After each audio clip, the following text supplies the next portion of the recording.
Example 6.8 में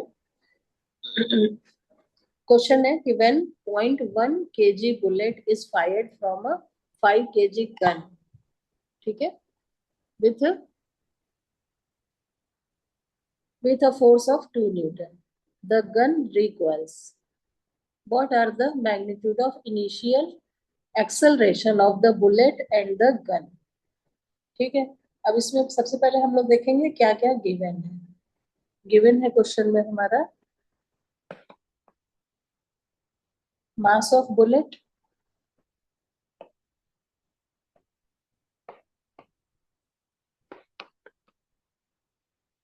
zero point one के जी, और फोर्स, किस फोर्स से वो गन से निकली है, 2 न्यूटन, ठीक है, force is equal to 2 newton, और एक्सेलरेशन पूछ रहा है, ठीक है। अब न्यूटन का थर्ड लॉ कहता है कि जिस फोर्स से गन निकली है, सॉरी, जिस फोर्स से बुलेट निकली है वो रिकॉइल भी उसी फोर्स से होगी, ठीक है ना, क्योंकि इक्वल एंड ऑपोजिट फोर्स लगेगा ऑपोजिट डायरेक्शन में।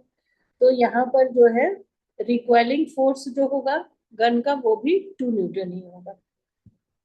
अब यहाँ पर जब हम लोग न्यूटन का सेकेंड लॉ लगाते हैं, F is equal to M A, और उसके अकॉर्डिंग फिर हम गन का एक्सेलरेशन भी निकाल सकते हैं और बुलेट का भी एक्सेलरेशन निकाल सकते हैं, ठीक है।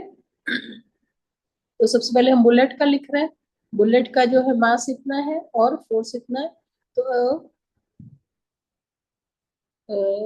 न्यूटन सेकेंड लॉ क्या कहता है, न्यूटन सेकेंड लॉ से होता है F is equal to M ए।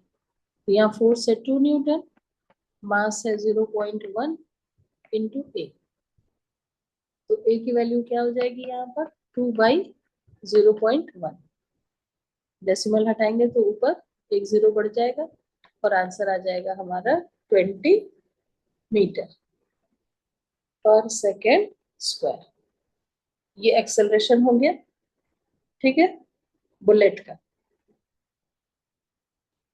एक आंसर हो गया हमारा ये अभी हमें बुलेट का कर रहा है। अब दूसरा क्या दिया है, मास ऑफ गन दिया है, मास ऑफ गन कितना दिया है 5 kg, और न्यूटन का थर्ड लॉ कहता है कि रिक्वायर्ड फोर्स भी उतना ही होगा जितना वो बुलेट का फोर्स था, तो ये भी 2 न्यूटन होगा। यहाँ चाहो तो लिख सकते हैं अकॉर्डिंग टू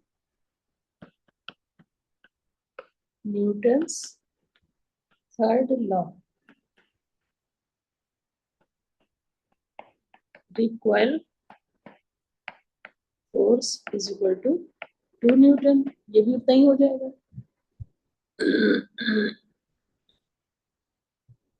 अब यहाँ पर जो है अगर हमें एक्सेलरेशन निकालना है तो न्यूटन सेकेंड लॉ फिर अप्लाई करेंगे, ठीक है।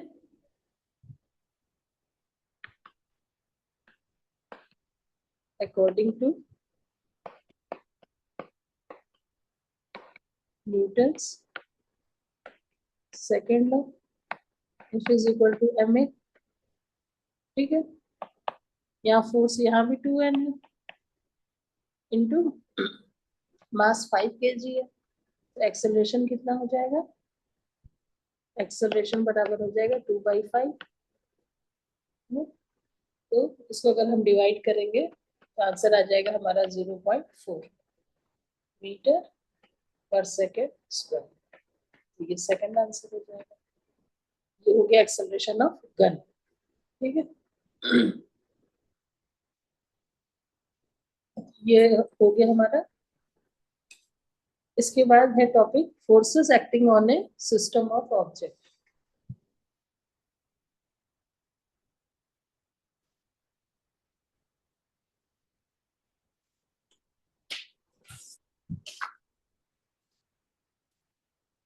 ये हेडिंग है, सॉरी,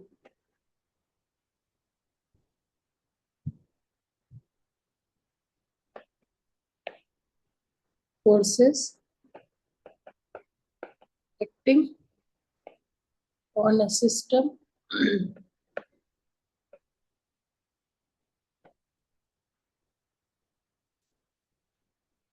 of objects.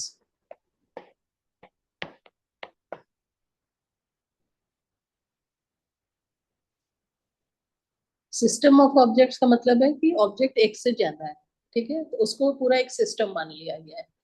जैसे हमने कंसिडर किया दो बॉक्स है, एक का मास है m1 और दूसरे का है m2। Consider two boxes of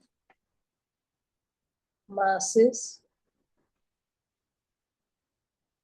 m1 and m2, ठीक है, ये दो मास है placed on A friction less surface पे रखा है, placed on A friction less horizontal surface.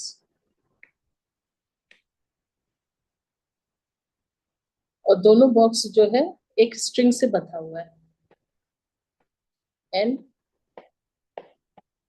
Connected by a string. जैसे इसका फिगर अगर हम बनाते हैं तो सपोज ये बॉक्स 1 है, ये बॉक्स 2 है, एक सरफेस पे रखा है और ये दोनों स्ट्रिंग से बंधा हुआ है। ये बॉक्स 1 है, ये बॉक्स 2 है, ठीक है। तो 1 का मास कितना है m1 है और 2 का मास है m2, दोनों स्ट्रिंग से बंधा हुआ है। तो ऐसे केसेस में हम लोग दोनों बॉक्स और स्ट्रिंग इस पूरे को एक सिस्टम की तरह कंसिडर करते हैं, इस पूरे को, ठीक है। तो अब यहाँ पर अगर 2 को हम खींच रहे हैं फोर्स F से, ठीक है, तो क्या होगा, हम 2 को खींचेंगे तो 2 1 को खींचेगा और 1 जो है 2 पे ऑपोजिट डायरेक्शन में फोर्स लगाएगा, जो फोर्स होगा उल्टे डायरेक्शन में, टेंशन के फॉर्म में, है ना, tension T।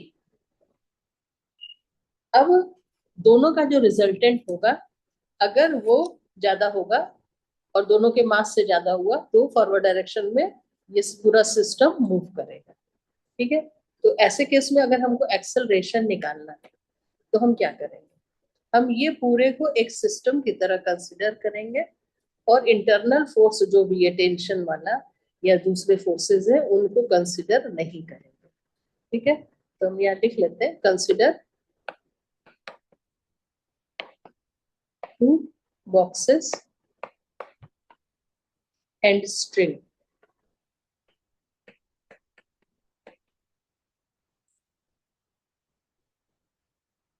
As a single system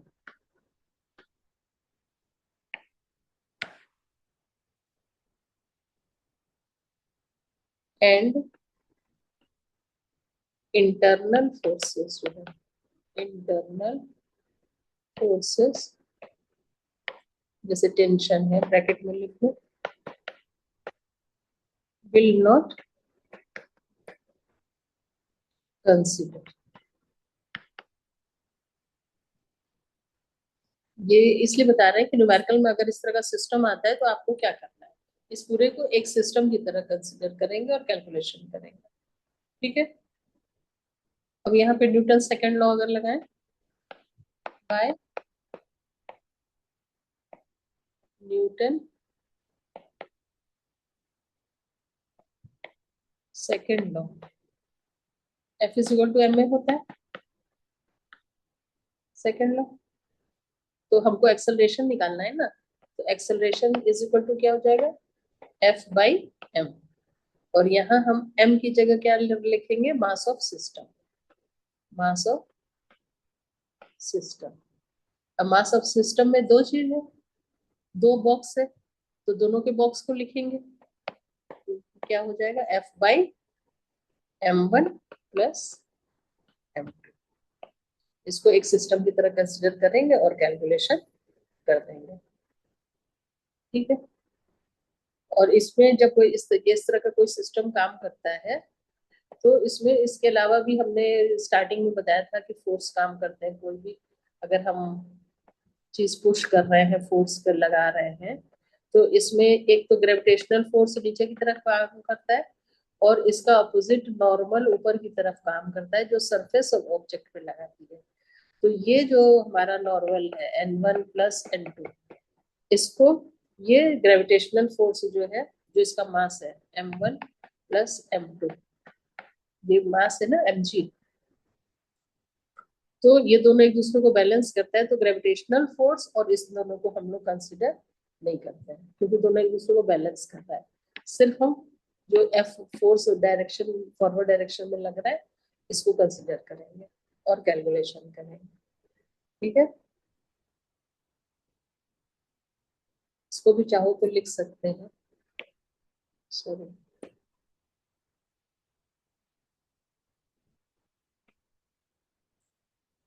In addition to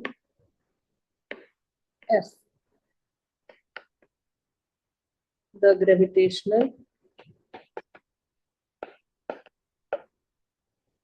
force M1g plus M2g acting downward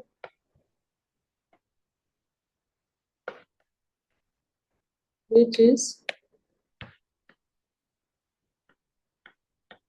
balanced by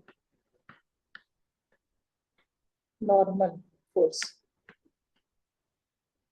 normal force क्या है, N1 plus N2 by ground in upward direction।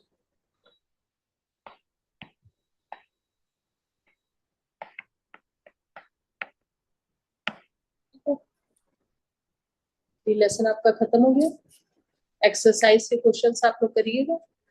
अगर कोई क्वेश्चन नहीं आएगा तो मैसेज कर दीजिएगा मुझे ग्रुप में, तो नेक्स्ट क्लास में डिस्कस कर लेंगे। अभी तो कल ही है नेक्स्ट क्लास, और अगर कोई प्रॉब्लम नहीं है तो कल हम नया लेसन स्टार्ट कर देंगे, okay. Yes ma'am. Yes ma'am. अब टाइम तो खत्म हो गया है, तो फिर हम मीटिंग एंड कर रहे हैं। ये लिख लिया पूरा ना? Yes ma'am. हाँ, तो मीटिंग एंड कर रहे हैं। नमस्कार। नमस्कार।